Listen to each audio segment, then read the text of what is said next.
Hello, good morning AI, kumusta ka? Good morning. I'm doing great, thanks. How about you? Anong plano mo ngayong araw? Okey lang ako. Ito ang tanong ko, para sa mga mag-jowa na nag-aaway ngayon, anong tatlong kasabihan na maibibigay mo sa kanila at bakit? Sure. Heto ang tatlong kasabihan na pwedeng makatulong sa mga nag-aaway na magjowa. Ang tatlong, ang pag-ibig ay parang halaman, kailangan alagaan at pagyamanin. Ipinapakita nito na ang relasyon ay dapat alagaan at pagyamanin, hindi lang sa mga magagandang panahon, kundi lalo na sa mga pagsubok. 2. Huwag mong hayaan na ang maliliit na bagay ay maging malaking problema. Minsan, ang maliliit na hindi pagkakaintindihan ay lumalaki kung hindi agad na resolba.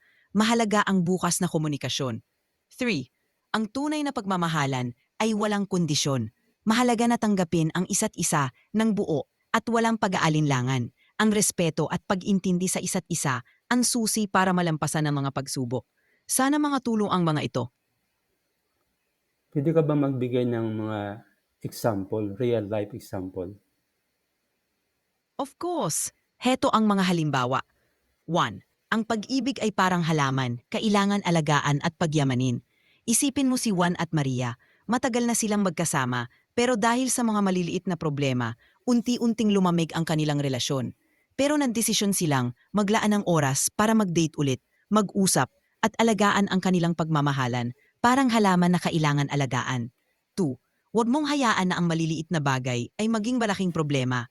Si Ana at Carlo, madalas silang magkaintindihan sa maliliit na bagay tulad ng paghuhugas ng pinggan. Noong una, iniisip nila na maliit na bagay lang yun. Pero habang tumatagal, nagiging sanhi ito ng malalaking argumento. Nalaman nila na ang bukas na komunikasyon ang susi para maiwasan ang maliliit na bagay na maging malaking problema. 3. Ang tunay na pagmamahalan ay walang kondisyon.